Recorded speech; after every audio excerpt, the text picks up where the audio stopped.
Tomada 4. Drop it.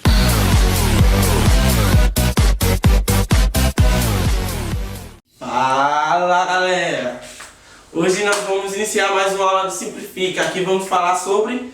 Nós iremos abordar alguns filósofos contemporâneos que estão prescritos na filosofia da ciência. Valeu? Simbora! Bom, pessoal, grande parte da filosofia do século XX está representada e constituída pelos grandes avanços científicos e tecnológicos desta época. Por exemplo, avanços em química, em biologia, em física, na ciência da computação. Por exemplo, na ciência da computação, temos a construção do ENIAC, que foi o primeiro computador. Temos a construção do Altair 8800, que foi o primeiro computador de disquetop, computador pessoal. E temos, hoje em dia, no século XXI, a construção do iPad, que foi simplesmente a junção do notebook e do iPhone, como funções. Então vocês podem observar a questão da evolução das funções e dos tamanhos dessas máquinas. Hoje nós observamos que já existiram inúmeros cientistas, filósofos, que já tentaram descobrir os métodos para se alcançar o conhecimento da ciência. Por exemplo, nós temos o Platão, que acreditava que a verdade era tudo aquilo que você via. Temos Francis Bacon, que era um filósofo de base empirística, que dizia que as sensações, os prazeres, os hábitos e costumes, estes são o verdadeiro conhecimento. E temos também o grande filósofo René Descartes, que acreditava no método cartesiano para se alcançar o conhecimento verdadeiro. Os filósofos da ciência acreditavam que não existe uma verdade irrefutável, um conhecimento irrefutável. 3 minutos de introdução. Eu não tenho que ir para fazer isso.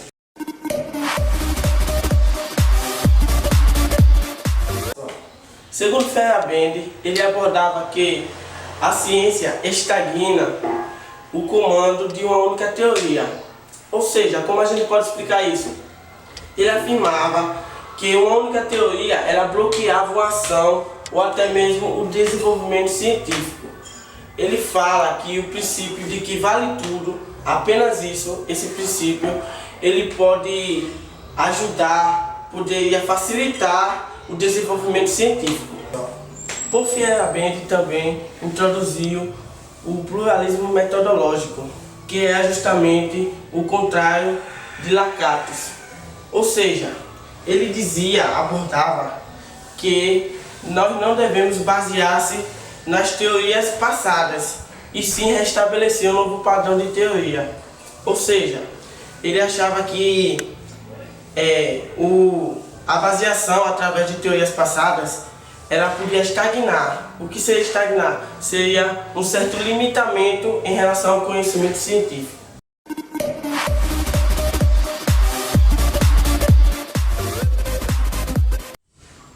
Bom, pessoal, agora nós iremos falar um pouco sobre o filósofo Karl Popper. Bom, este filósofo teve como principal obra a lógica da pesquisa científica. Ele tinha princípios de racionalismo crítico e este acreditava no facionismo. E o que seria o facionismo? O facionismo seria a capacidade de uma teoria de ela ser refutada. Ou seja, em geral, o erro é o motor da ciência para este cara. Por exemplo, Charles Darwin, que foi o criador da teoria do evolucionismo, ele não poderia provar que a transpassagem de características adquiridas de forma hereditária para futuras espécies poderia existir, né? Mas foi através da genética e deste erro de Charles Darwin que nós chegamos ao conhecimento dos processos de mutações e, consequentemente, conseguimos comprovar esta teoria. Beleza? Então, para resumir, né, Karl Popper fala justamente disso, que as teorias devem ser refutadas. E por que devem ser refutadas? Porque esta capacidade de refutação, de falcionismo, como que eles chamam, né, dará consistência maior a estas teorias. Beleza?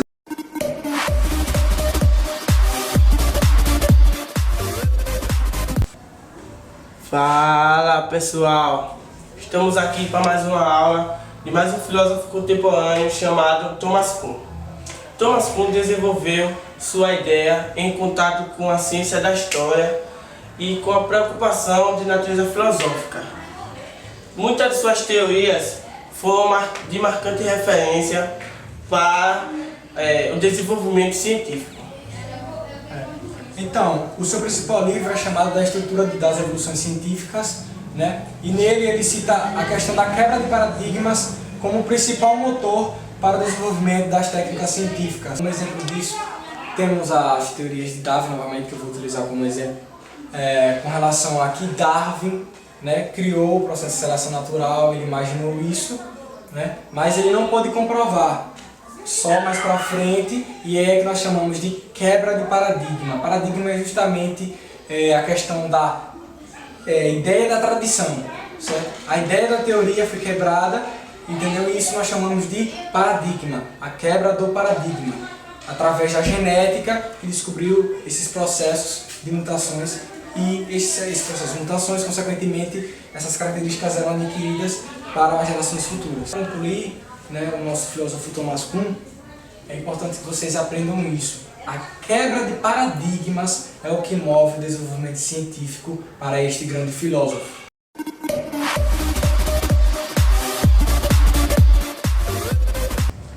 Fala galera, voltamos aqui novamente para falar sobre o filósofo Émile Lakatos. Bom, ele principalmente foi contra as concepções de Thomas Kuhn, que dizia que os paradigmas dominam a comunidade científica e que também que o desenvolvimento científico ocorre através das grandes evoluções científicas. Bom, ele especificou 3 tipos de falseacionismos. O primeiro falseacionismo é chamado de metodológico dogmático, mas nós aprenderemos agora sobre os 2 principais dele. O falseacionismo metodológico ingênuo acredita no seguinte, que uma teoria, após ser refutada, esta deve ser descartada e, consequentemente, uma nova teoria deve ser criada para substituir esta. Diferente do falseacionismo metodológico sofisticado, que acredita no seguinte, que uma teoria deve ser base fundamental, por exemplo, uma pedra é a base fundamental, e, consequentemente, outras teorias seriam as suas próprias ramificações, formando um cinturão de teorias que iriam sustentar essa teoria principal. A principal diferença entre esse falseacionismo metodológico ingênuo e esse falseacionismo metodológico sofisticado, para Émile Lakatos, é a seguinte: o ingênuo é inadequado. Por quê? Justamente pelo seu conceito. Outro ponto a ser ressaltado com relação a Émile Lakatos é a sua semelhança ao Karl Popper, né? Novamente, nós entramos no conceito de que o erro é o motor da ciência. O erro move o desenvolvimento científico. Concluímos mais uma videoaula do Simplifica.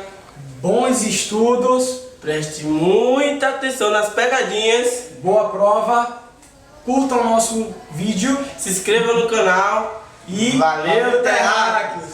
Drop it.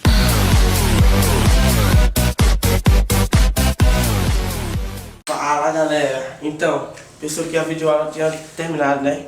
A equipe do Simplifica vai às ruas hoje para tentar bater um papo com a galera sobre a ciência e os avanços tecnológicos que tem tudo a ver com o nosso tema, né?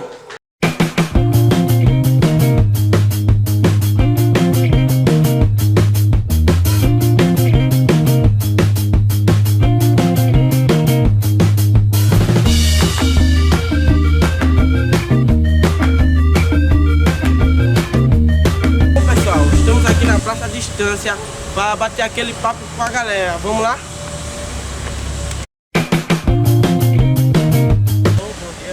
Nós somos daqui da videoaula Simplifica e nós queríamos saber assim a opinião sobre os avanços tecnológicos que você tem a dizer a respeito. Ah, pode ser. Bom, vamos fazer uma linha do tempo para lembrar um pouco do passado. Se você pegar alguns séculos atrás, ter um chinelo era um privilégio. As pessoas pobres não andavam na rua de chinelo, porque era muito trabalhoso e demorava horas e horas para fazer um sapato. Era bem complicado. Ter cortina em casa era um privilégio de poucos. Quando você via uma casa com cortina, era sinal que uma família era rica. Só que com os avanços tecnológicos, o maquinário, a linha de produção, tudo isso facilitou que as pessoas pudessem ter seu produto com mais facilidade. Hoje em dia todo mundo tem carro, moto, carro, todo mundo não, né? Mas uma grande quantidade de pessoas se comparado a algumas décadas atrás. Um exemplo mais real. Agora vocês estão assistindo essa videoaula. Isso não seria possível algumas décadas atrás. Antigamente você só poderia assistir alguma coisa na televisão e ainda tinha que ser em preto e branco. Algumas décadas depois vocês estão podendo ver essa videoaula pelo YouTube, pelo WhatsApp, pelo Facebook e até no seu coleginho. Vai sempre pela sua atenção, muito obrigado. Bom, galera, como vocês podem ver, tá muito difícil encontrar, mas vamos lá.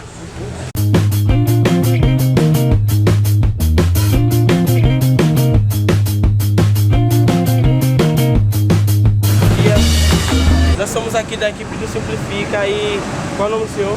Valdemir, conhecido profissionalmente como Valdemir da Contac, presidente CDA da instância. A gente está procurando saber o que a tecnologia tem influenciado, tem feito na vida das pessoas.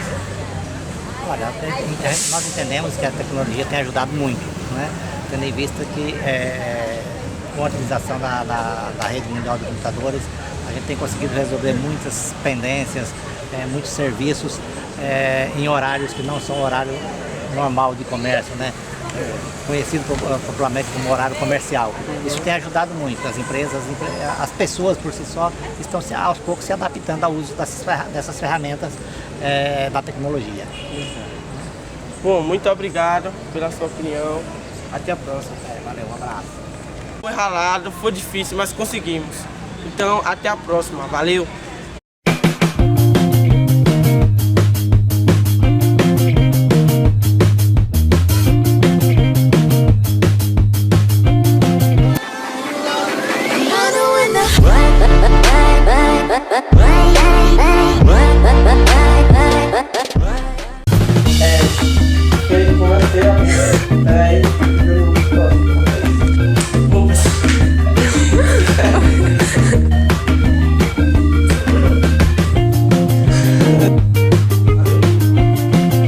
Fala pessoal, hoje iremos falar um pouco sobre iniciativa aqui.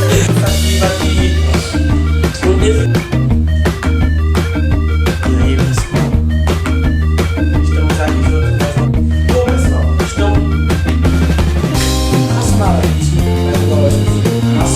estamos criando várias teorias com o intuito do desenvolvimento.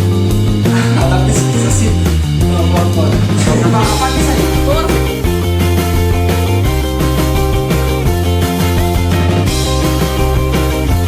Nosso devia. Poxa, bota aí. É meu bem tarde essa coisa. Bom, pessoal, grande parte da filosofia do século XX está representada na moto.